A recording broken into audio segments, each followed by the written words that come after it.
Hello everyone, good evening. नमस्कार सभी प्यारे साथियों को। मैं उमेश पाल एक बार फिर से आप सभी विद्यार्थियों का आपके अपने परिवार टीचर्स वर्ल्ड में स्वागत करता हूं। आशा है कि आप सभी बिल्कुल मस्त होंगे, बढ़िया होंगे और राधा रानी की कृपा सभी विद्यार्थियों पर बनी होगी और आप सभी सीटें 7 जुलाई के लिए बहुत अच्छे से प्रिपरेशन में लगे होंगे। बेटा, जैसा कि आप सबको पता है कि 22 जून से कल से हम लोगों ने प्रीवियस पेपर्स को डिस्कस करना शुरू कर दिया है और कल हम लोगों ने सीडीपी की क्लास करी थी।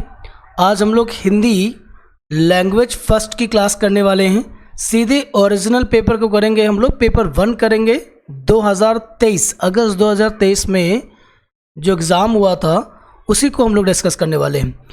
दूसरी बात ये है कि बेटा, पेपर को इसलिए एनालिसिस करना ज़रूरी होता है क्योंकि इससे हमारे अंदर जो थॉट्स होते हैं, जो थिंकिंग होती है वो डेप्थ में आती है और क्रिटिकल थिंकिंग का लेवल धीरे धीरे बढ़ता जाता है, जो सबसे ज़रूरी होता है सीटेट के एग्ज़ाम के लिए। आज हमारी प्रॉब्लम यही है कि क्वेश्चन को समझने के लिए बहुत टाइम खर्च हो जाता है। आज आप देखोगे, इस चीज़ को महसूस कीजिएगा। चलिए, बहुत ही सटीक विश्लेषण आज हम लोग करने वाले हैं आपके साथ। बेटा, आज के सेशन को लाइक और शेयर करना बिल्कुल मत भूलिएगा, ठीक है। ये आपकी नैतिक जिम्मेदारी है। सेशन को लाइक करना, शेयर करना बिल्कुल नहीं भूलेंगे। अपने सभी मित्रों को शेयर करेंगे ताकि वो भी आपके साथ सीटेट की तैयारी को कर सकें, ठीक है। चलिए, आपके सामने आपका पेपर आ चुका है। आप देख पा रहे होंगे कि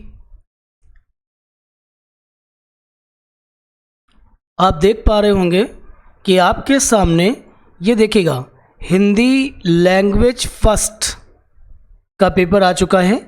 पेपर 1 है आपका ये, ठीक है। और शुरू करने से पहले आपको एक चीज़ मैं बता दूं, दिखा दूं, है ना, कि देखिएगा यहाँ से आप देखिएगा 91 से लेकर के 105 तक आपका पेडागोजी है। क्लियर है? मतलब 15 क्वेश्चन आपको पेडागोजी के दिख गए हैं और उसके बाद आपके 15 क्वेश्चन आपके 2 कॉम्प्रिहेंशन में बट गए हैं, ठीक है। आज का कॉम्प्रिहेंशन बेटा बहुत ज़बरदस्त है, बहुत मज़ा आने वाला है, बहुत ज़्यादा, ठीक है।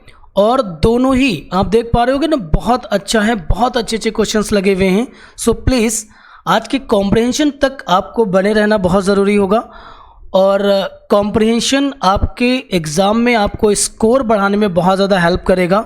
जर्नली स्टूडेंट्स के कॉम्प्रिहेंशन के जो क्वेश्चंस होते हैं वो अक्सर गलत हो जाते हैं, वो नहीं होने देना है अब हमको। और ये अगस्त 2023 के पेपर में आप हिंदी की पेडागोजी का लेवल देखिए। आज आपको लगेगा यहाँ से कि जो आप प्रिपरेशन कर रहे हो क्या एक्चुअली वो ठीक है, और अगर नहीं तो फिर उसके लिए मुझे अभी किस लेवल तक जाना चाहिए। क्लियर? तो शुरू कर रहे हैं और देखिएगा। चलिए, और एक चीज़ और मैं बोलूँगा, शुरू में ही कह दे रहा हूँ आपको कि बेटा, इन लेक्चर्स में थोड़ा सा वक्त ज़रूर लगेगा। आपको लेक्चर को देखने से पहले आपको एक चीज़ ज़रूर ध्यान में रखनी है, वो है पेशेंस मेंटेन करना है, क्योंकि हम आपको सीधे उत्तर नहीं बता रहे हैं। एनालिसिस करने में वक्त लगता है, स्वाभाविक है।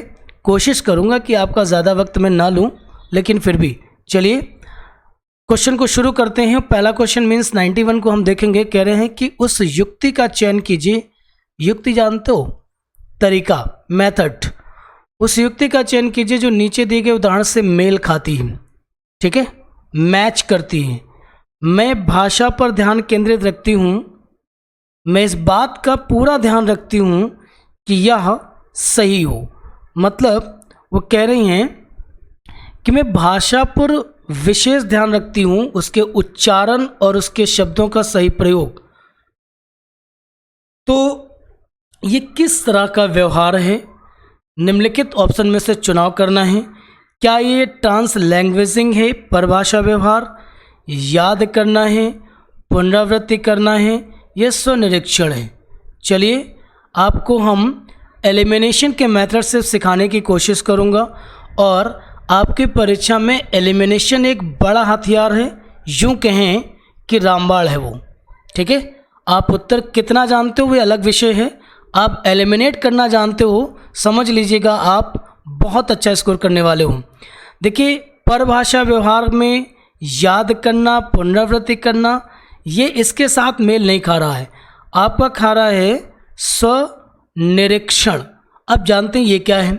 स्वनिरीक्षण का मतलब होता है सेल्फ इंस्पेक्शन। एक्चुअली इंस्पेक्शन जो होती है वो किसी थर्ड पर्सन के द्वारा करी जाती है। सपोज दैट मैं भाषा का प्रयोग कर रहा हूँ तो जो श्रोता होंगे वो सुन करके भाषा के शब्दों को समझ करके हमारी भाषा का मूल्यांकन करेंगे, सिंपल। लेकिन यहाँ पर कहा जा रहा है कि हम भाषा का प्रयोग करते समय उसके प्रयोग पर विशेष ध्यान देते हैं। ठीक है ना, इसका मतलब है कि आप स्वनिरीक्षण की स्थिति में हैं, सेल्फ इंस्पेक्ट कर रहे हैं लैंग्वेज को, जो भी आप बोल रहे हैं। समझ आ गई होगी बात शायद आपको। इसलिए इस क्वेश्चन का जो आंसर बन चुका है वो है आपका 4th नंबर। चलिए 92 देखिए बच्चा, जब मैं कर रहा हूँ क्वेश्चन को तो आप भी हमारे साथ कीजिए। देखिए ज़रा हिंदी पेडागोजी के पेपर 1 का लेवल क्या है। क्या आप समझ पा रहे हैं क्वेश्चंस को? क्या आप उत्तर बना पा रहे हैं? और कितने उत्तर आपके गलत हो रहे हैं? यहाँ पर एक्यूरेसी मेंटेन करना बेहद ज़रूरी है। एक्यूरेसी आपका ठीक होना चाहिए। चलिए, कक्षा 2 के विद्यार्थी कविता गा रहे हैं। बड़ा प्यारा क्वेश्चन है, देखिएगा। या मेरी नाक है या मेरे कान हैं।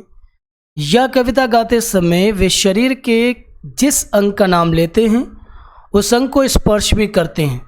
समझ रहे हैं आप? मतलब डिमॉन्स्ट्रेट कर रहे हैं। अध्यापिका किस विधि का प्रयोग कर उन्हें सिखा रही है।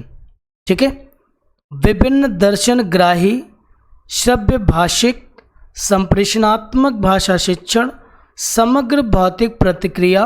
आप जानते हो ना कि बच्चों को प्राइमरी स्टैंडर्ड पर कुछ भी पढ़ाने के लिए फिजिकल एक्टिविटीज़ बेहद महत्वपूर्ण होती हैं। आप देखिएगा कि क्लास आपकी कौन सी है भैया? 2nd। और वह बच्चा कर क्या रहा है?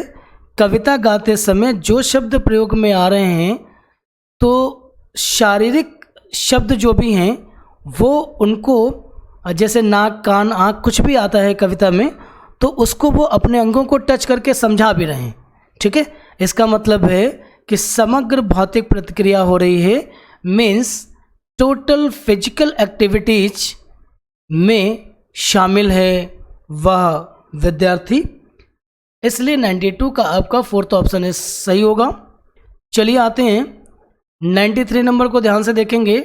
विद्यार्थी पिछली इकाई से शब्द लेकर, पिछली इकाई का मतलब है जो लास्ट चैप्टर पढ़ा गया है उससे शब्द लेकर 5 प्रश्नों के उत्तर समूह में देने का काम कर रहे हैं। वे अपने सवालों को दूसरे समूहों के साथ अदला बदली करते हैं और सवालों के उत्तर देने की कोशिश कर रहे हैं। किसका उदाहरण है? सहपाठी आकलन है, स्व आकलन है, फीडबैक है, पठन आकलन है।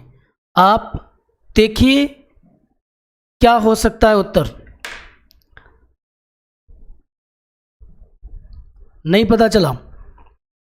93 में आपका फर्स्ट ऑप्शन आ जाएगा, क्योंकि सहपाठी आकलन होगा। दोस्तों के साथ अदला बदली जो हो रही ना। ठीक है, चलिए आई थिंक आपको बात समझ में आ गई होगी। स्व आकलन, फीडबैक या पठन आकलन जैसी कोई ऊपर चर्चा नहीं करी गई है। 94 को देखेंगे। मुझे यह काम बहुत पसंद है। जब अध्यापिका मुझे एक कार्ड देती है जिस पर कोई शब्द या वाक्य लिखा होता है, मैं उससे संबंधित अभिनय करती हूँ। अभिनय जानते हो? एक्टिंग। और समूची कक्षा उस शब्द वाक्य के बारे में अनुमान लगाती है। ऐसे गेम आपने बहुत सारे देखे होंगे, है ना? बड़े लोग भी ऐसे गेम को खेलते हैं कि कुछ पर्चियों पर एक्टिविटी लिख दी जाती है और वो एक्टिविटी वाला जो पर्ची होगा जब आपके हाथ में जाता है तो उसे आप करोगे और सामने जो लोग बैठे होंगे वो आपकी एक्टिविटी को देख करके टाइटल को पहचानने की कोशिश करते हैं। ठीक है, तो यही बात अनुमान लगाने के लिए कहा जा रहा है। शिक्षार्थी की प्राथमिकताओं के साथ शिक्षार्थी की टिप्पणी की पहचान कीजिए। तो देखिए टिप्पणी उसकी क्या है कि जब मैं गतिबोधक तरीके से संलग्न रहती हूँ तो मुझे भाषा अच्छी तरह से याद रहती है। कितना प्यारा ऑप्शन लिखा हुआ है। जब मैं देखती हूँ तो मुझे अच्छी तरह से याद होता ना भैया, जब मैं सुनती हूँ मुझे भाषा अच्छी तरह से। देखो, देखना और सुनना यहाँ की केंद्रीय भूमिका में नहीं है। यहाँ की केंद्रीय भूमिका है कि जो पर्ची पे लिखा था या जो कार्ड पे लिखा था उस वाक्य से संबंधित हमें एक्टिंग करनी थी, और एक्टिंग का अनुमान कक्षा में बैठे दूसरे विद्यार्थी लगा पा रहे हैं। तो ये किस तरीके की गतिविधि हो गई? गतिबोधक। ठीक है, जब मैं गतिबोधक तरीके से संलग्न रहती हूँ तो मुझे भाषा अच्छी तरह से याद रहती है। आई थिंक बात समझ में आ गई होगी। चलिए 95 नंबर पे आ गए हम लोग। बच्चा बहुत ध्यान से पढ़ोगे तो आपको पता चलेगा, और यहाँ से आप इस बात का अनुमान लगाइए कि सीटेट का पैटर्न कितना अपडेट हो चुका है। बहुत सारे विद्यार्थी प्रीवियस ईयर्स की बुक लेके घर में प्रीवियस ईयर्स के क्वेश्चंस लगा रहे होंगे, 2012, 18, 16, 17 जो भी कुछ है। बच्चा वहाँ से कुछ नहीं आएगा। ठीक है, आप गलत ट्रैक पे पढ़ाई कर रहे हो। आपको जो मैं बता रहा हूँ एग्ज़ाम यहीं से होने वाला है, आप देख लीजिएगा। पढ़िए, सीखिए हमारे साथ, लेकिन वक्त देना पड़ेगा, ये तो करना ही करना है। निम्नलिखित प्रश्नों को, कथनों को पढ़िए तथा सही विकल्प का चयन कीजिए। आप देख ही रहे हो कि पहले ये प्रश्न नहीं आते थे, अभिकथन और तर्क वाले। आजकल हर सेक्शन में बैठे हैं 2 से 4 क्वेश्चन। ठीक है, देखिए कितना प्यारा लिखा हुआ है, कठिन नहीं होता, समझिएगा बस इसको। विद्यालय में प्रवेश करने वाले सभी बच्चे अपनी आयु अनुसार भाषा के सक्षम प्रयोगकर्ता होते हैं। बिल्कुल सही बात लिखी है, बिल्कुल भी सही बात लिखी है। अब हम लोग तर्क को पढ़ेंगे। तर्क क्या कहता है कि भाषिक और सांस्कृतिक विविधता के कारण वे अपनी योग्यताओं का प्रदर्शन नहीं कर पाते। देखिए, भाषिक और सांस्कृतिक विविधता के कारण वो अपनी योग्यताओं का प्रदर्शन नहीं कर पाते, ये बात गलत लिखी है। ऐसा नहीं होता है। भाषा और संस्कृति हमेशा संसाधन बनी है, बाधा कभी नहीं बनी। मतलब ऊपर वाला स्टेटमेंट तो सही है, लेकिन तर्क इन्होंने गलत दिया है। ढूंढ लीजिएगा उत्तर, क्या मिलेगा? 4 नंबर, ए सही है, आर गलत है। क्लियर? 96 नंबर को देखेंगे ध्यान से। कक्षा 5 का मंजीत अपने अध्यापक से अलग शैली में बात करता है, अपने मित्रों से कुछ अलग तरह से, और एक 2 वर्षीय बच्चे से कुछ अलग तरह से बात करता है। इसका तात्पर्य यह हुआ कि मंजीत जानता है कि सामाजिक स्थितियों में भाषा का प्रयोग किस तरह से करना चाहिए। भाषा के इस गुण को किस रूप में जाना जाता है? वाग्गत, प्रकृतिवादी, अर्थगत, उपयोगितावादी। तलाशिए, ढूंढिए उत्तर। आपको क्या लग रहा है? देख रहे कितने बढ़िया बढ़िया लंबे चौड़े क्वेश्चंस हैं आपके। डरा नहीं रहा हूँ, ये बात का ध्यान रखिएगा। आपको मैं रियलिटी बता रहा हूँ कि आप कैसे चीज़ों को सीखेंगे, कैसे पढ़ेंगे, और इसी तरीके की पेडागोजी वहाँ आपको फिर से 7 जुलाई को देखने को मिलेगी। सो इन चीज़ों का अभ्यास अभी से कर लीजिए। उत्तर क्या बनेगा? उपयोगितावादी। क्यों? क्योंकि मंजीत को पता है कि भाषा के किन शब्दों का किसके साथ कैसा व्यवहार करना है, इसलिए मंजीत कैसा हुआ? उपयोगितावादी हो गया। 97 को देखेंगे। एक माँ ने इस बात की ओर ध्यान दिया कि उसकी बच्ची कभी कभी ऐसे शब्द बोलती है जो ना तो उसने कभी वयस्क से सुने और ना ही अपने भाई बहनों से सुने। इस बात को लेकर वह कंफ्यूज्ड है, भ्रमित है, क्योंकि उसका मानना है कि बच्चे अपने परिवार और आसपास के परिवेश में लोगों का अनुकरण करके भाषा सीखते हैं। उसका यह मत किससे प्रतिध्वनित मेल खाता है, मैच करता है। ठीक है, तो सिंपल है कि भाषा व्यवहारवाद के कारण उसके अंदर आई होगी, या फिर रचनावाद के कारण आई होगी, या फिर बहुभाषावाद के कारण आई होगी, या फिर सहजवाद के कारण आई होगी। तो देखिएगा, जो बच्ची है उसके अंदर व्यवहारवाद का कॉन्सेप्ट है और व्यवहारवाद के कारण ही वो नए नए शब्दों का प्रयोग कर पा रही है और सीख रही है। ठीक है, चलिए 98 पर आएंगे और प्यारा सा क्वेश्चन आपके सामने है। कौशलों के उस समूह को क्या कहेंगे जो बच्चे औपचारिक पठन निर्देश शुरू करने से पहले विकसित कर लेते हैं? क्वेश्चन समझ आया है? पहले सुन लो क्वेश्चन क्या कह रहा है। कौशलों के उस समूह को क्या कहते हैं? मतलब जो बच्चों में कौशल होते हैं, कौशलों का एक समूह ऐसा भी होगा जो कक्षा में जाने से पहले उनके पास भाषा से संबंधित होगा।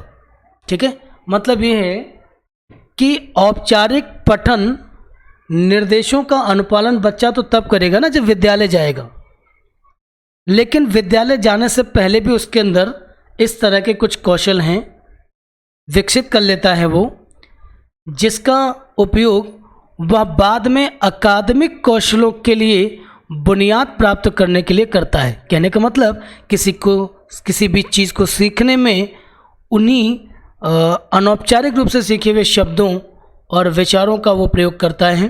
ठीक है, तो इस प्रकार का व्यवहार या कौशल क्या कहलाएगा? इमर्जेंट समाधान की कोई बात नहीं, उद्गामी पाठचर्या आपका करिकुलम है। गुणधर्म भैया उद्गामी साक्षरता उत्तर बनेगा यहाँ पर। 99 नंबर को ध्यान से देखेंगे। एक दादी नानी अपने घर में छोटे बच्चों को पुस्तकों से कहानियाँ पढ़कर सुनाना पसंद करती हैं। इस तरह से वह उन्हें पुस्तकों व नए विचारों से परिचित करवाती हैं और बच्चे भी इस प्रक्रिया में सक्रिय रूप से संलग्न रहते हैं। इस तकनीक को किस रूप में जाना जाएगा? तो देख लो, वैसे सस्वर पाठन, मॉडल पाठन, साझा पाठन, सामूहिक पाठन, संभाषिक पाठन, ठीक है, तो ये सब तरीके के जो पठन हैं ये रीडिंग वे है कह सकते हो। यहाँ के लिए उत्तर आपका चौथा सही है। संभाषिक पठन वही होता है जो ऊपर लिखा हुआ है। ठीक है ना, बिल्कुल सिंपल से एग्जाम्पल ऊपर क्वेश्चन में बता दिया गया है। और बच्चा मैं सबके बारे में फ़िलहाल अभी तो नहीं बता सकता, क्योंकि अगर मैं बताना शुरू कर दूंगा तो वीडियो काफ़ी लंबा हो जाएगा, लेकिन एक क्लास में ज़रूर करने वाला हूँ जहाँ पर हिंदी पेडागोजी से संबंधित इस तरीके के जितने भी शब्द हैं उनका मीन मैं आपको वहाँ समझा दूंगा। ठीक है, जिससे परीक्षा में अगर ये सारी चीज़ें आती हैं तो आपको एलिमिनेट करने में कोई समस्या ना हो। क्वेश्चन नंबर 100 पे आते हैं, नेक्स्ट पे आते हैं। पठन सिखाने का वह उपागम, पठन सिखाना मतलब पढ़ना सिखाना का वह उपागम जिसमें मूल तत्वों जैसे वर्णों और स्वनिम से शुरू किया जाता है और जिसमें बच्चों को यह सिखाया जाता है कि समग्र रूप से पठन सीखने से पहले स्वनिम को शब्दों से मिलाया जाता है। इस उपागम को क्या कहेंगे? आप समझ लो ना कि बारीकियों पर ध्यान दिया जा रहा है। ठीक है, मतलब विश्लेषण से संश्लेषण की ओर जाया जाएगा। अधोमुखी बॉटम अप उपागम है ये। ठीक है, और अगर संपूर्ण से मूल की तरफ आया जाता तो टॉप टू डाउन उपागम हो जाता ये। ठीक है, थर्ड नंबर इसका जवाब बन चुका है आपका। 101 को ध्यान से पढ़ेंगे। ये क्वेश्चन बच्चा गलत मत होने देना, बहुत ध्यान से पढ़ोगे तो आपको ये बात समझ में आ जाएगी। बहुत कठिन नहीं होता है, बस क्या है ना कि अगर आपने कॉन्सेप्ट सीखा है तो आप इसे आसानी से बता पाओगे। कह रहे हैं ध्वन्यात्मक वर्तनी। पहले समझ लो ध्वन्यात्मक वर्तनी क्या है। मतलब जो बोली जाती है। आपने फोनेटिक्स सुने होंगे, स्वनिम सुना होगा।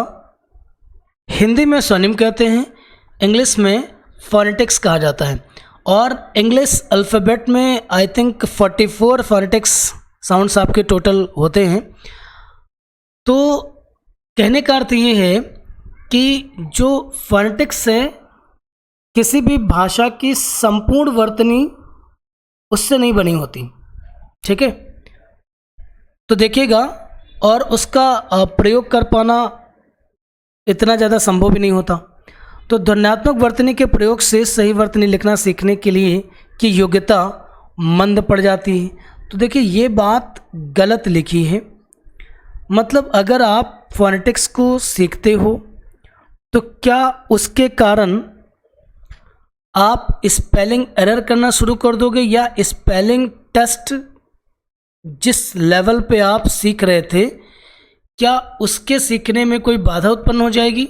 बिल्कुल नहीं होगी, ठीक है। और उल्टा स्पेलिंग टेस्ट या स्पेलिंग आपका बहुत ज़्यादा एक्यूरेट हो जाएगा, ठीक है। तो अभिकथन ए तो गलत लिखा हुआ है, और आप देख लो तर्क पढ़ो और चाहे ना पढ़ो, देख लीजिएगा, क्योंकि ऑप्शन नंबर फर्स्ट ही आपका ऐसा लिखा है जिसमें लिखा है कि ए गलत है। बाकी कोई भी ऑप्शन ऐसा नहीं लिखा है जिसमें ये बताया जा रहा है कि अभिकथन आपका गलत है। इसलिए यहाँ पर हमको तर्क को पढ़ने की कोई आवश्यकता नहीं है, पर फिर भी हम पढ़े दे रहे हैं कि जब बच्चे पारंपरिक वर्तनी के साथ स्थान पर अपनी आविष्कृत वर्तनी का उपयोग करते हैं तब यह सही वर्तनी लिखने की योग्यता को मंद नहीं करती है, ठीक है। सो ये स्टेटमेंट आपका सही है। चलिए आते हैं 102 पर। ये देखिएगा आपके सामने आ चुका है 102 नंबर। नई भाषा सीखते समय बहुत से विद्यार्थी भाषा के अद्वितीय उच्चारण संबंधी नियमों के कारण भाषा बोलते समय प्रायः आत्मविश्वास की कमी का सामना करते हैं। इस समस्या को दूर करने का सबसे बढ़िया तरीका क्या हो सकता है? आप समझ पाए हो कि क्वेश्चन क्या कह रहा है। मतलब जब कोई विद्यार्थी किसी नई भाषा को सीखते हैं, मतलब मान लीजिए हिंदी माध्यम वाले विद्यार्थियों को हम इंग्लिश सिखा रहे हैं और उसके यूनिक प्रोनाउंसिएशन से संबंधित उनको हम रूल्स बता रहे हैं, और रूल्स सीखने के लिए उन्हें हम तत्पर कर रहे हैं, और ये कह रहे हैं कि बेटा इस वर्ड को जो आप प्रोनाउंशिएट कर रहे हो ये गलत वे है, रॉन्ग वे है, आप इसको इस तरह से ना होकर के इस तरह से बोलिए। तो ऐसा करने में बच्चों में थोड़ी बहुत हिचकिचाहट पैदा होती है, मतलब आत्मविश्वास की कमी हो जाती है, ठीक है। तो अगर इसको ठीक करना चाहते हो कि बच्चों में आत्मविश्वास की कमी ना हो, क्योंकि अगर आत्मविश्वास डूबा तो मुश्किल हो जाएगी भैया। अगर आप सोच लो कि मैं ये नहीं कर पाऊँगा तो फिर ज़रूर आप नहीं कर पाओगे। इसलिए बच्चों के आत्मविश्वास में कोई भी कमी कभी आने नहीं देनी है। जब जब उन्हें समस्या आए तो गलती में सुधार कर दो। भैया अगर आप गलती में सुधार कर दोगे तो बच्चे सीखेंगे कैसे? बच्चे कक्षा में ससुर वाचन करें, आप समझ लो ना, रोट लर्निंग को प्रेफरेंस दे रही है, और हमारी पेडागोजी सेक्शन में रोट लर्निंग को प्रेफरेंस नहीं दिया जाता। रोट लर्निंग समझते हो ना, रट्टा मार पद्धति, ठीक है। काउंसलर के साथ विशेष वाक थेरेपी, ओहो डॉक्टर के पास ले जाओगे, लैंग्वेज से रिलेटेड जो काउंसलर होगी उसके पास ले जाओ और उसको हम वाक थेरेपी उससे कराएंगे। छोड़िए यार, इसका कोई मतलब नहीं है। आप अध्यापक हैं, आप क्या करोगे, कक्षा में ऐसे खेलों जैसे गतिविधियों का प्रयोग किया जाए जिसमें मौखिक अंतःक्रिया अधिक हो। बच्चे को अधिक से अधिक कम्युनिकेट करने का अगर चांस मिले, मौका मिले, तो सिंपल है, उसकी हेजिटेशन दूर हो जाएगी और सेल्फ कॉन्फिडेंस लेवल बढ़ जाएगा। कुछ नहीं करना है आपको, सिंपल है। चलिए क्वेश्चन नंबर 103 को देखेंगे। कक्षा 3 की अध्यापिका अपने शिक्षार्थियों को नई शब्दावली से परिचित करवा रही है। निम्नलिखित में से कौन सा नई शब्दावली सिखाने का प्रभावशाली तरीका है? प्रभावशाली तरीका, अगर आप चाहते हो कि बच्चे हमारे नए शब्दों का प्रयोग करें तो इसके लिए आप क्या करोगे? देखिएगा, जब भी कोई भाषा हम सीखते हैं तो एक समस्या होती है। अगर शब्दों को हमने रट लिया कि थैंक यू मीन धन्यवाद होता है, सॉरी कह देने से माफ़ी मांग लेना होता है। तो होता क्या है कि कई बार सिचुएशन उसके विपरीत होगी, तब भी थैंक यू कहे चले जा रहा हूँ, सॉरी बोले चले जा रहा हूँ। समझ रहे हो ना, सिचुएशनल सेंटेंस को कैसे यूज़ करना है अगर बच्चा वो जान लेगा तो फिर वो न्यू वोकैब्स को सीख लेगा। एक बात और कहूँगा, उसके बाद ऑप्शन ढूंढ लेंगे। जनरली सबके सब अध्यापक वोकैब्स को, लैंग्वेज टीचर जनरली क्या करते हैं कि वोकैब्स को सीधे बच्चों को रटने के लिए, प्रैक्टिस करने के लिए, ड्रिल करने के लिए देते हैं, ठीक है, और कुछ 10, 12, 15 सेंटेंस में उसका प्रयोग करा देते हैं। भैया इससे नई शब्दावली वो सीखेंगे नहीं, 15 दिन बाद, 1 हफ्ते बाद उस शब्द का मतलब ही क्या होता है यही नहीं जान पाएंगे वो, क्योंकि आपने जो प्रक्रिया करी वो रूट लर्निंग थी। क्लियर? अब हमें करना क्या है, जो आदर्श और अच्छे अध्यापक होंगे, लैंग्वेज टीचर जो होंगे अच्छे, वो क्या करते हैं, कॉम्प्रिहेंशन उठाएंगे, कॉम्प्रिहेंशन के थ्रू वोकैब्स को पढ़ाएंगे, चाहे वो हिंदी हो या इंग्लिश हो। मैं लैंग्वेज शब्द यूज़ कर रहा हूँ, भाषा कोई भी हो सकती है, ठीक है। तो होगा क्या उसमें कि उसमें सिचुएशन ऑटोमेटिक आ जाएगी और बच्चे को उस वोकैब्स का प्रयोग कहाँ करना ये बात समझ आ जाएगी। आई थिंक बात आपको समझ आ गई होगी, ठीक है। और फिर अपने वो रोज़मर्रा के व्यवहार में उन शब्दों का प्रयोग करना ईजिली सीख लेगा, कभी ना भूलेगा उसका मतलब। ढूंढ लो सही क्या है, मिल गया है। अध्यापका स्थिति विशेष के अनुसार उस शब्द का अर्थ समझाने की कोशिश करें, ठीक है। चलिए 104 पर आएंगे। भाषा सीखना किससे संबंधित है, बताओ भैया। भाषा सीखना एक प्रकार का कौशल है, ठीक है, ये बात तो आप जानते ही हो ना। 105 बहुत प्यारा क्वेश्चन, मज़ा आ गया पढ़ के, आपको भी आएगा। चलिए, और मैं आपको इसका सबसे बेहतरीन तरीका भी सिखाऊंगा, देखिएगा, और फिर तो हमारे साथ कॉम्प्रिहेंशन डिस्कस होना है। चलिए, पठन के तरीकों का और पठन को क्या करना चाहिए मिलान कीजिएगा। देखिएगा, एक रो आपका ये है और दूसरा रो आपका ये है, ठीक है। आपको मिलान कराना है, और मिलान कैसे होगा ये देखेंगे। मैं आपको जुगाड़ सिखा रहा हूँ, देखिएगा कैसे।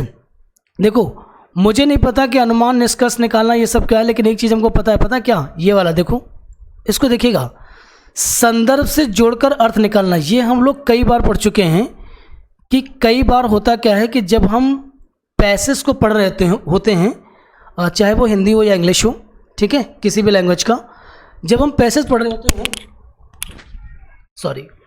जब हम पैसेज पढ़ रहे होते हैं तो कई सारे शब्द ऐसे आते हैं जिनका मीन हमें नहीं पता होता, लेकिन वो शब्द में, वो पैसेज में आए होते हैं, तो पैसेज के मूल भाव के माध्यम से उस शब्द का अर्थ भी हम समझ लिया करते हैं। ये कहलाता है संदर्भ से जोड़कर अर्थ निकालना। ओके, अब इसको ढूंढो जरा, कहाँ मिलेगा। ये देखिए, सेकंड ऑप्शन देखिएगा, सी मतलब सेकंड के साथ मैच कर रहा। कैसे? अपरिचित शब्दों को समझने के लिए पाठ्य सामग्री के कुछ हिस्सों से मदद लेनी चाहिए। समझ गए ना जो मैं आपको समझा रहा था। अब चलते हैं ऑप्शन पे, ढूंढिएगा सी का सेकंड के साथ मेल कहाँ है। ये देखिए, सी लिखे हैं, सी में सेकंड के साथ एक तो आपका ऑप्शन ये है और एक ये है। ये दो ऑप्शन सी के साथ सेकंड नहीं बैठे, देख लो यहाँ पे, ये देखो, ठीक। इसका मतलब 3 और 4 नंबर तो उत्तर बनेंगे ही नहीं। क्लियर? अब एक ऑप्शन और रह गया ढूंढना और बात खत्म हो जाएगी, ठीक है। अब देखो भैया क्या हो सकता है, गहन पठन समझते हो ना। गहन पठन का मतलब ये होता है कि जब भी हम कुछ पढ़ रहे होते हैं तो लेखक अपने लेख के माध्यम से जो समझाना चाहता है, अगर उसके मूल अर्थ को हम समझने में सक्षम हो पा रहे हैं तो एक्चुअली हम उस विषय का गहन अध्ययन कर रहे हैं। देखिए कहाँ लिखा हुआ है, लेखक कैसे लिखते हैं, इसके आधार पर यह सुनिश्चित करना चाहिए कि लेखक क्या महसूस करता है। आई बात समझ में? मतलब लेखक जो लिख रहा है उसके मूल अर्थ को समझ रहे हैं। मतलब डी के साथ कौन जाएगा, फर्स्ट जाएगा, और फर्स्ट में ये मिल जाएगा आपको, देखिए ना, सी के साथ सेकंड और डी के साथ फर्स्ट। अब आपको सेकंड उत्तर करने की कोई ज़रूरत नहीं, ठीक है। मज़ा आया? ऐसे करते हैं, और इससे आप देखिए टाइम बचा आपका, पूरा क्वेश्चन नहीं पढ़ना, उत्तर सही हमको मिल जाना। और ये जिसने सीख लिया तो सीटेट में बच्चा 120 प्लस करोगे, ठीक है। और यही आपको नहीं आता है, और इसी कारण आप टाइम मैनेजमेंट नहीं कर पाते हो, और यही कारण है कि लास्ट में आपका पेपर छूटता है, और यही कारण है कि आप ओमार फिल करने में आखिरी में फंसते हो, ठीक है। समय हर सेक्शन पे बचा के चलना होगा, ठीक है। मैं बताऊंगा एग्जाम से पहले स्ट्रैटेजी को भी।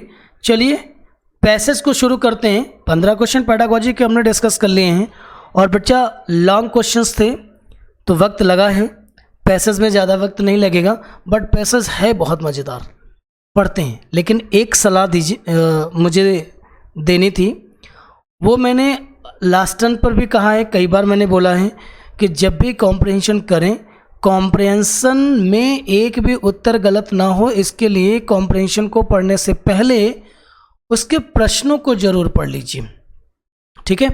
इससे आप पैसेज में उन चीज़ों को पॉइंट आउट कर पाओगे। पढ़िए क्वेश्चन। गद्यांश के अनुसार सबसे धन्यवाद कहने का कारण नहीं है, चलिए कोई नहीं, क्या, हाँ ठीक है। हर बुराई अज्ञान के अंधकार में फैलती है, इससे तात्पर्य क्या है? सुख दुख का कारण बताना है। गद्यांश के अनुसार प्रायश्चित के साथ साथ मानव को क्या करना चाहिए? मन की कोठरी को स्वच्छ कैसे रखें, इसका तात्पर्य क्या है? जीवन का मुख्य लक्ष्य क्या है? स्वार्थ का विलोम क्या होगा? मानवीय शब्द में प्रत्यय ढूंढ लेंगे। अच्छा, इसके बाद हमारी दूसरी पैसेज आ गई है। चलिए 114 तक हमको देखना था, पढ़ना शुरू करते हैं। बहुत प्यारा पैसेज है, बहुत बढ़िया, मन से पढ़ेंगे। शुरू करें भैया। अपने स्वार्थ या संस्कृति के कारण सामान्य व्यवहार में हम कितनी ही बार सबसे धन्यवाद बोलते हैं? सही बात है। तो यह कृतज्ञता सिर्फ उन्हीं तक सीमित क्यों? हमें मानव जन्म देने वाले ईश्वर के लिए, जलवायु के लिए, भोजन, ऊर्जा जैसे बहुत सारे उपहार देने वाली प्रकृति के लिए भी क्यों नहीं करते हम ऐसा? लेखक देखो कितनी प्यारी बात कह रहा है ना।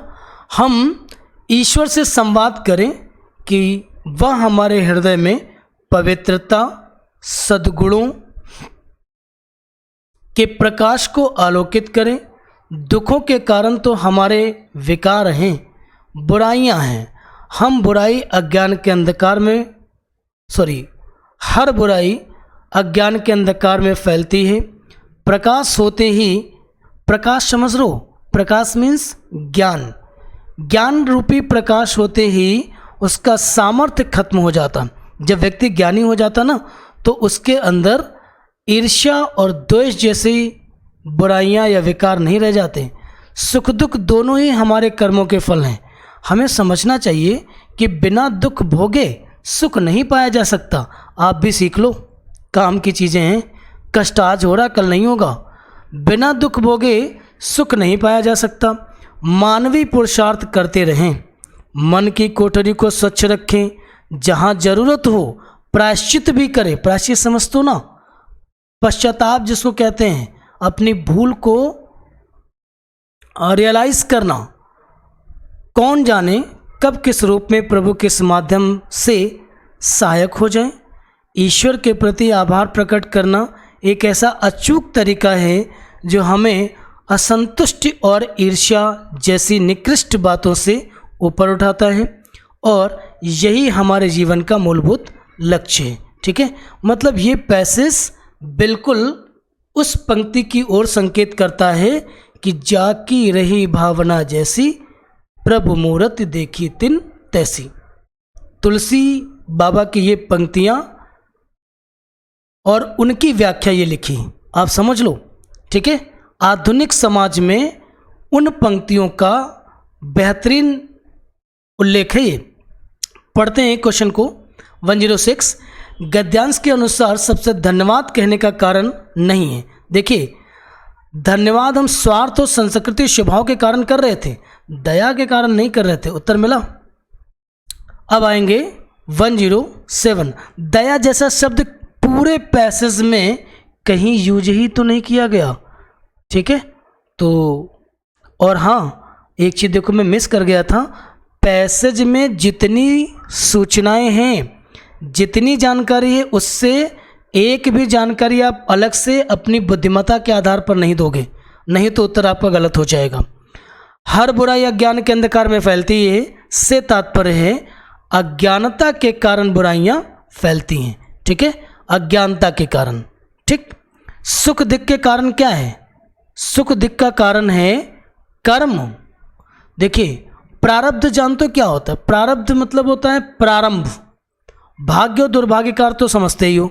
अब इस लाइन को मैं आपको दिखाना चाहूँगा बच्चा, और यही कहीं थी, ये देखिए, सुख दुख दोनों ही हमारे कर्मों के क्या हैं? फल हैं, ठीक है। वही से ये उत्तर बन गया। गद्यांश के अनुसार प्रायश्चित के साथ साथ मानव को क्या करना चाहिए? मानव प्रायश्चित तो करेगा, लेकिन अपने पुरुषार्थ को जरूर करेगा। मानवीय गुण होना चाहिए। आधुनिक समाज में व्यक्ति ने अपना पुरुषार्थ ही तो खोया है, इसी कारण वो बुराइयों में फंसा है, इसी कारण वो लगातार दुख भोग रहा है, इसी कारण जीवन में उसको संतुष्टि कहीं नहीं मिल रही है, क्योंकि पुरुषार्थ पोषित करने का काम व्यक्ति नहीं कर रहे हैं, ठीक है। चलिए, मन की कोठरी को स्वच्छ रखें से तात्पर्य क्या है भैया? मन से बुरे भावों का निष्कासन, 3rd नंबर, ठीक है। मन से बुरे भाव का निष्कासन मीन होता है उसको हटाना, भगाना। जीवन का मुख्य लक्ष्य क्या होगा? बता दो उत्तर। पढ़ लो बच्चा, जरा देख लो, और ये पक्की बात है तुम गलत करोगे, चेक कर लीजिएगा एक बार। जीवन का मुख्य लक्ष्य क्या है? ईश्वर की भक्ति करना। देखिए, ईश्वर के प्रति अनासक्ति, ये उत्तर तो बनेगा नहीं। ईश्वर से ऊपर उठना, ऐसी कोई बात हम सोच ही नहीं सकते। उत्तर या तो 2nd है या फिर 3rd है। अब देखो, अगर आप अपनी बुद्धिमत्ता यूज़ करोगे तो उत्तर बनाओगे ईश्वर की भक्ति करना, जबकि पैसेज के अकॉर्डिंग उन्होंने कहा कि ईश्वर के प्रति क्या करो? आभार प्रकट करो, क्योंकि उसने आपको जन्म दिया, ठीक है। ये लाइन यहीं कहीं आपकी थी, देखिएगा। हमें मानव जन्म देने वाले ईश्वर के लिए जलवायु, भोजन, ऊर्जा जैसे बहुत सारे उपहार देने वाली प्रकृति के लिए भी क्यों ना धन्यवाद व्यक्त करें, ठीक है। और हम ईश्वर से संवाद करने के हमारे हृदय में पवित्रता, सद्गुण, ऐसी बहुत सारी चीज़ों को भरें। वो स्वार्थ का विलोम क्या है? निस्वार्थ होगा, सिंपल। मानवीय शब्द में प्रत्यय बेटा किसी भी शब्द के पीछे लगते हैं। मानवीय में ई प्रत्यय होगा, ठीक है। अगर इसका हम विच्छेद करें ना तो मानव प्लस ई मिलके क्या बनाएंगे? मानवीय, ओके। कौन सा शब्द युग्म समूह से भिन्न है? ग्रुप से अशुद्ध अलग है। देखिए, शुद्ध अशुद्ध एक दूसरे का विलोम भी है, पेयरअप भी है। सुख दुख, ज्ञान अज्ञान, ये तो ठीक लिखे ना, सारे विलोम एक दूसरे के हैं। अंधकार और अंधेरा एक दूसरे के विलोम नहीं है, और ना ही तो पेयरअप हैं, जोड़े से हैं, ठीक है। चलो भैया, उम्मीद है ऊपर वाला कॉम्प्रिहेंशन आपको समझ आ गया होगा। फटाफट करते हैं नीचे वाले का कॉम्प्रिहेंशन, बहुत प्यारा है। इससे पहले हम फटाफट क्वेश्चंस को पढ़ लेते हैं। कविता का मुख्य स्वर क्या है ये बताना है। कविता के अनुसार स्वतंत्रता प्राप्ति में स्त्री की भूमिका क्या थी? स्त्री के लिए किस विशेषण का प्रयोग नहीं किया गया है? नहीं पर ध्यान दोगे। स्त्री की निर्माणकारी शक्ति का भाव कविता की इस पंक्ति में नहीं था, ये बताना है। कविता के अनुसार स्त्री को क्या माना गया है? जननी और संपूर्ण जगत में अलंकार बताना है। चलिए शुरू करते हैं। आया समय, देखो ये जो पंक्तियां हैं ये शैलेंद्र कुमार चौहान द्वारा रचित हैं। ये आधुनिक युग के एक महत्व या महान कवि हैं ये, ठीक है। शैलेंद्र कुमार सिंह चौहान लिख रहे हैं, बड़ी प्यारी लाइन लिखी है कि आया समय उठो तुम नारी, युग निर्माण तुम्हें करना है, आज़ादी की खुदी नींव में तुम्हें प्रगति पत्थर भरना है, अपने को कमजोर न समझो, जननी हो संपूर्ण जगत की, गौरव हो। ठीक है, शुरू करते हैं क्वेश्चंस का। कविता का मुख्य स्वर क्या है, बता दो भैया। गौरव गाथा, युग निर्माण, स्त्री शक्ति। वैसे केंद्रीय भाव मुख्य स्वर स्त्री शक्ति है। स्त्री के संबंध में कहा जा रहा है कि आया समय उठो तुम नारी, युग निर्माण तुम्हें करना है। मतलब स्त्री के पुरुषार्थ की बात करी जा रही है कि आपको अपने सामर्थ्य को जानना होगा। कविता के अनुसार स्वतंत्रता प्राप्ति में स्त्री की भूमिका क्या है, स्त्री की भूमिका क्या है। ठीक है, औसत, संज्ञान, नगण्य, अप्रासंगिक क्या है। कविता के अनुसार स्वतंत्रता प्राप्ति में स्त्री की भूमिका नगण्य ही तो मानी गई। अच्छा एक बात बताना, पता नहीं क्यों पुरुष स्वयं को काफ़ी ताकतवर और शक्तिशाली मानता है, जबकि सच ये है महिला से पुरुष न पहले कभी शक्तिशाली था, न आज है, न कभी रहेगा। स्वतंत्रता प्राप्ति की अगर हम बात करें तो ऐसी कई सारी महिलाओं को आप जानते हो जो वीरांगना रहीं, लेकिन कुछ महिलाएं ऐसी भी तो थीं, जैसे गांधी जी की पत्नी कस्तूरबा गांधी। ठीक है, धैर्य के साथ अपने पति के कर्म कांडों में पूरा सहयोग दिया। मानिए कि अगर उन्होंने विरोध कर दिया होता तो गांधी के सामर्थ्य में कमी नहीं आ जाती और गांधी का विश्वास डगमगा जाता, देश आज़ाद नहीं होता। और हम स्त्रियों की चर्चा कहीं नहीं करते, कस्तूरबा गांधी की चर्चा हम बहुत कम करते हैं। ऐसा महज मैंने एक एग्जाम्पल बताया है, और आज़ादी के बाद भी कौन सी स्त्रियों की स्थिति बहुत ठीक हो गई है। आज भी हम इतना शिक्षित हो चुके हैं, लेकिन इसके बावजूद भी हम स्त्रियों को अपने परिवार में नगण्य ही तो समझते हैं, जबकि उन महिलाओं का, स्त्रियों का हमारे ऊपर कर्ज है, क्योंकि वो हमारी वंश परंपरा को आगे बढ़ाने का काम जो करती हैं। आप कर सकते हो क्या? ठीक है, इसलिए स्त्री के संबंध में ऐसा विचारधारा रखना ही व्यक्ति ने अपना पुरुषार्थ खो दिया। समझ रहे हैं? अगर कोई पुरुष स्त्री को अबला समझता है तो उस शब्द का प्रयोग करने से पहले वह व्यक्ति अपना पुरुषार्थ खो रहा है। आप ये मान लीजिएगा। 117 नंबर को ध्यान से पढ़ेंगे। स्त्री के लिए किस विशेषण का प्रयोग नहीं किया गया? पूरे कविता में बहुत सारे लेखकों ने किया है, बट पूरी पंक्ति में शैलेंद्र कुमार सिंह चौहान जी ने कहीं पर भी स्त्री को अबला नहीं लिखा। सबला बताया, न्यू बताया, कहा आप गौरव हो, ये कहा, शक्तिशाली समझाया, अबला नहीं कहा।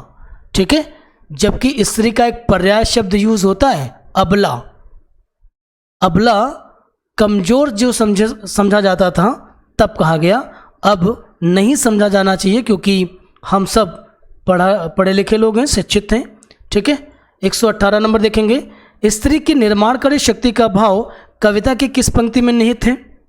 ध्यान दीजिएगा, निर्माणकारी शक्ति। वैसे इसमें हर पंक्ति स्त्री के संबंध में ही तो लिखी है, लेकिन हमको उसे ढूंढना है जिसमें वह निर्माणकारी है। तो क्या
चलिए बेटा, थोड़ा सा एक प्रॉब्लम हो गई थी, ठीक है, तो देख लेते हैं।